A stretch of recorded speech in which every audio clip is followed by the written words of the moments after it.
So when people are talking about the American tradition and the American value of a government that doesn't choose religions, doesn't promote religions, Hmm. doesn't require religious tests, doesn't support a particular religion.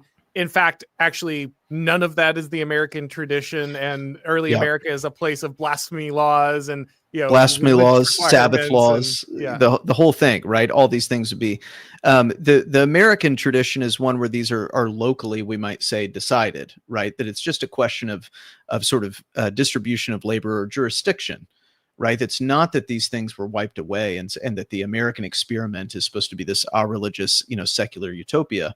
It simply was a question of forming the proper mode of government for this particular people, basic sort of Montesquieu advice on how you dictate these things for the sake of having any kind of union. I think Max Edling rightly describes the federal constitution as the form of an international treaty.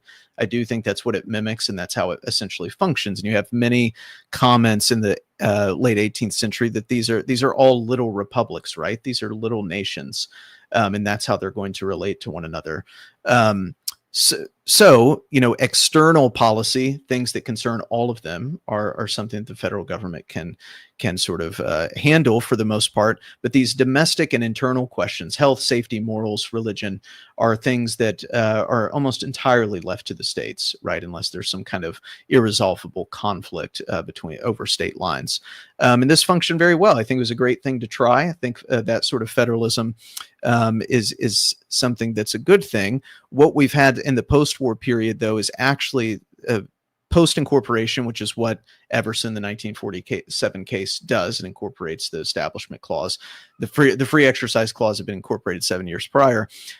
Since then, what you've done is taken a constitutional mechanism meant to protect the religious diversity across the states, and which was developed out of fear of uniformity. And what you've done is enacted national uniformity of a sort of public atheism and secularism. So it's doing the diametrical opposite of what it's supposed to have done. And this is the effect of it at this place. So not only at this state, you've removed not only state sort of purview over religious questions, which would have been a violation of the Establishment Clause's intent. But you've also weaponized it to enact a sort of uniformity. As we know, this liberalism likes to hide behind a veneer of neutrality and sort of disinterested, posture, salutary neglect of these things. But in fact, it can't escape the laws of politics. And there's always a sort of governing orthodoxy that's imposed.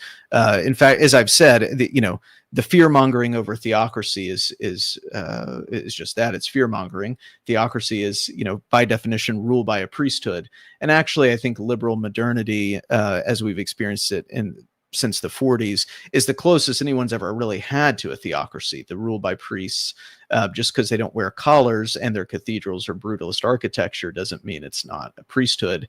And you had a Florida case not too long ago responding to some things that the DeSantis administration was doing with education at the time that declared, the professoriate as the priests of our sacred democracy, right? This is actually how they conceive of themselves. It's actually what they're doing. So we do have a national religion, and this was always thought to be problematic by the founders, and also just unworkable, perhaps more importantly, unworkable when you have this big of a country, which has only expanded, right? So basically all the stuff that people describe as, Christian nationalism or scary Christo-fascism is actually just what the founders believed and is the actual American tradition. And what people are spouting now is an entirely different faith that seems to more or less come to power after the Second World War. Yeah, I mean, what we have now is a complete aberration. I mean, there's a good book by John Fia, historian, who just, he's no fan of Christian nationalism. You can read his columns at the Atlantic and these places, but just says that up through the 19th century, everyone would have, without question, thoughtlessly affirmed that we're a Christian nation. They were Christian nationalists, right? And that it's a good thing, or perhaps just at least a natural thing. This is what we are. What is bizarre, historically bizarre, is what we've tried to say since the 1940s and 1950s about ourselves, which is the real experiment is trying to experiment with irreligion or perhaps this sort of fake pluralism, which is also unworkable and a cover for many other things, and has led, I think, to the inattention to sort of basic questions of political science, which is like how many ways of life can you mix together when they're opposed to one another or so radically different, is actually what's led to the regionalization or balkanization that you see people like at the Atlantic, David French or Ann Applebaum or whomever, freaking out about on a regular basis. This is actually what's created it. And the original mechanisms, constitutional mechanisms, were meant to preclude that by being attentive to regional and state-based and even locally based differences that you could allow to, coexist by not introducing a sort of uniformity over them, allow them to have self-determination and self-governance at that level. So it's actually the sort of liberal aversion to conflict and violence. Most of liberalism is about conflict avoidance. In the post-war period, it's this sort of approach that actually requires a uniformity that is itself violent to communities and violent to the original constitutional order. So let's get into the actual legal development. So prior to the idea of incorporation, the Bill of Rights applied only to the federal government, to the national government. It did not apply to the states, which most people somehow still do not know to this day, that the First Amendment, all these amendments, did not restrict any state government or any of these other interactions. It was only the national government. What spurs this shift from the first 10 amendments being something that are only restricting the national government to be something that now needs to be directly applied to the states? Yeah. Well, of course, the context of the 14th Amendment is the Civil War, right? We all sort of know this. What's most interesting for our purposes is, at least for the first, now you have sort of jurisprudential arguments around every single amendment of whether it's possible to incorporate it, whether it was intended to be incorporated by the drafters and ratifiers of the 14th Amendment. And those debates, you sort of break them down to each one. For the First Amendment, what's interesting is that the same people who ratified the 14th Amendment were involved in the debates over the Blaine Amendments, right? And these are often cited in this context as a reason for incorporation, right? Because the Blaine Amendments sort of are anti-Roman Catholic and have to do with public schools and these things.